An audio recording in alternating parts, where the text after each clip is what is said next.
Graça e paz do Senhor Jesus a todos. Gostaria de pedir inicialmente que vocês, como sempre, eu vou começar pedindo like, deixando um comentário no final do estudo, se vocês acharem que o estudo edificou de alguma forma as suas vidas.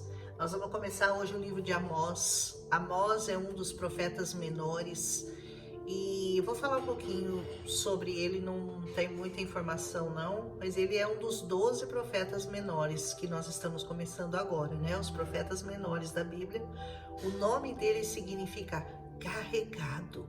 Carregado significa aquele que leva um peso, né? Você vê que o próprio nome já identifica a missão que o Senhor vai dar para ele.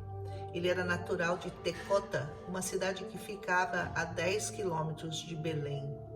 E ele era um homem humilde de nascimento, pelo que se saiba, e ele não tinha nenhum vínculo com nenhum profeta, ou seja, ele não era descendente de profeta, ele não ganhava vida como profeta, ele simplesmente recebeu um chamado do Senhor para pregar uma palavra de juízo, para trazer uma profecia para aquele povo que estava em pecado. Então, na verdade, ele foi levantado de um homem normal, levantado pelo Senhor, como o Senhor pode levantar qualquer pessoa nessa terra para profetizar. Então, não depende da sua descendência, da sua origem, não depende de se você é filho desse ou filho daquele, filho de profeta. Não, ele era simplesmente um homem comum, um homem que tinha por profissão apanhar figos. Não se sabe se ele era dono do local ou se ele era simplesmente um apanhador. Então, não sabemos muito sobre isso. Ele profetizou no ano de 760 a.C. e 2 anos antes do terremoto, como ele mesmo fala, esse grande terremoto que houve foi no ano de 760, 62. Então, fica mais fácil localizar o tempo que ele profetizou. Na verdade, ele foi profetizar contra Israel. Ele era de Judá, perto de Belém, de Judá, mas ele foi profetizar contra Israel, em Samaria. Acredita-se que ele profetizou pouco tempo. Naquela época, Samaria era uma cidade muito próspera, assim como Judá, mas eles estavam bastante cansados, porque estavam sofrendo uma afronta, uma perseguição de Damasco, da Síria, de Edom, de vários países.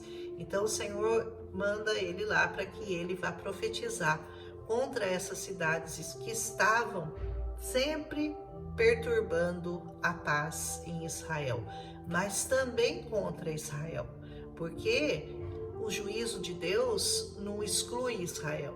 O juízo de Deus é contra todos aqueles que fazem coisas que não agradam ao Senhor. Então, ou você está com Deus, ou você está contra Ele. Quem comigo não ajunta, espalha.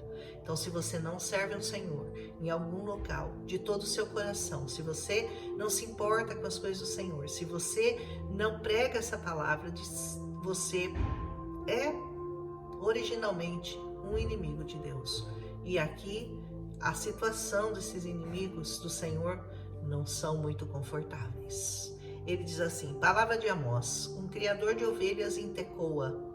Ele recebeu visões a respeito de Israel 2 anos antes do terremoto, que eu falei que foi em 762. Nesse tempo, Uzias que era o rei de Judá, Jeroboão, o filho de Joás, era o rei de Israel. Israel já estava dividido, então, de um lado Jeroboão, do outro lado Uzias que era o rei. E ele disse, o Senhor ruge de Sião, ele troveja de Jerusalém. Ele ruge e ele troveja. É como um leão que ruge, e como um vento que troveja, como um relâmpago que cai do céu. Secam-se as pastagens dos pastores e murcha o topo do Carmelo. Esse é o Senhor. Esse é o Senhor. Assim ele diz, por 3 transgressões de Damasco e ainda mais por 4, não vou anular o castigo, ou seja, por 7 transgressões. 3 mais 4. Porque trilhou Gileade com trilhos de ferro pontiagudo, porque eles se infernizavam, porque eles iam lá sempre e eles matavam, e eles usavam armas e ferrolhos, e estavam sempre perturbando Israel. Eu porei fogo na casa de Hazael, que consumirá as fortalezas de Ben-Hadad. Assim eram conhecidos os reis daquele local, Ben-Hadad e Hazael. Derrubarei a porta de Damasco, destruirei o rei que está no vale de Aven e aquele que segura o cetro em Bet-Eden. O povo da Síria irá para o exílio em Quir, diz o Senhor. Ele já está profetizando qual seria o castigo de cada uma daquelas nações que estavam afrontando ao grande Deus de Israel. Assim diz o Senhor: por 3 transgressões de Gaza e ainda por mais 4, também não vou anular o castigo de Gaza, porque levou cativas comunidades inteiras. Quando esses povos invadiam, eles pegavam o povo daquele lugar e levavam como escravos para servirem, e as vendeu a Edom. Porei fogo nos muros de Gaza e vai consumir as suas fortalezas. Destruirei o rei de Asdod, era um outro local, aquele que segura o cetro em Ascalon. Erguerei a minha mão contra Ecrom, até que morra o último dos filisteus. Profecia contra os filisteus, diz o Senhor soberano. Destruirei, assim diz o Senhor, agora contra Tiro, por 3 transgressões de Tiro e ainda mais por 4, sempre 7 transgressões, né? Não anularei o castigo, porque vendeu comunidades inteiras de cativos a Edom, desprezando irmãos. Eles vendiam aqueles que eram de seu próprio povo, seus próprios irmãos. Porei fogo nos muros de Tiro, que consumirá suas fortalezas. Assim diz o Senhor: por 3 transgressões de Edom e por mais 4, não anularei o castigo. Contra Edom, contra Tiro, contra tudo, contra Damasco, porque com a espada perseguiu seu irmão e reprimiu toda a compaixão, mutilando-o furiosamente, perpetuando para sempre a sua ira, perseguindo os próprios irmãos com a espada e matando, despedaçando, tudo por causa de ganância, tudo por causa de dinheiro, tudo por causa de poder.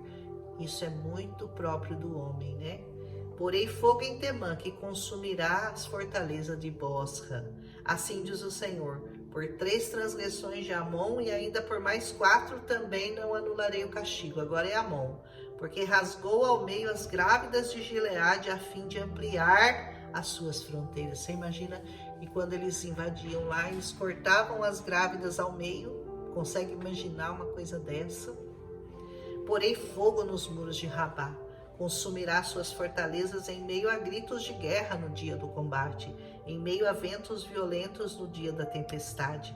O seu rei irá para o exílio, ele e toda a sua corte, diz o Senhor. São essas as palavras que o Senhor mandou Amós falar contra todas aquelas nações que estavam investindo, lutando, guerreando, matando, saqueando as cidades de Israel. E isso serve também, como realmente tudo isso aconteceu, porque essas profecias se cumpriram nesses locais, também acontecerá no grande dia do Senhor, no dia em que o Senhor Jesus vier julgar povos, tribos, línguas e nações. Tudo isso acontecerá, porque o Senhor não vai ter o inocente, o culpado por inocente. Ele vai castigar todos aqueles que tramarem contra o seu povo, que matarem, que guerrearem, que usarem de todo tipo de armadilha para poderem fazer mal ao seu próximo. Que nós aprendamos com essas profecias de Amós aqui, a nos cuidarmos, a estarmos batalhando as batalhas do Senhor, lutando as guerras do Senhor e não as nossas próprias guerras, porque o Senhor ama aqueles que lutam pela causa do Senhor. E a causa do Senhor não é ganha com espada, não é ganha com lanças, não é ganha com fogo. A espada do Senhor é essa palavra. Essa palavra que tem que ser pregada, que tem que ser ministrada aos corações de todos aqueles que buscam se achegar ao Senhor. Se nós quisermos escapar do castigo, do castigo eterno, que é o pior de todos, nós devemos estar unidos ao povo de Deus. Nós devemos estar unidos ao grande Deus de Israel, fazendo a vontade do Senhor, conhecendo essa palavra, buscando conhecê-la mais e mais a cada dia, mas principalmente obedecendo-a, porque muitos conhecem e mesmo conhecendo, desobedecem e fazem coisas que não agradam ao Senhor. Amém? Amanhã nós continuamos com o capítulo 2 do profeta Amós, que com certeza vai nos ensinar grandes coisas, como tudo nessa palavra tem ensinamento para nós. Um abraço e até amanhã.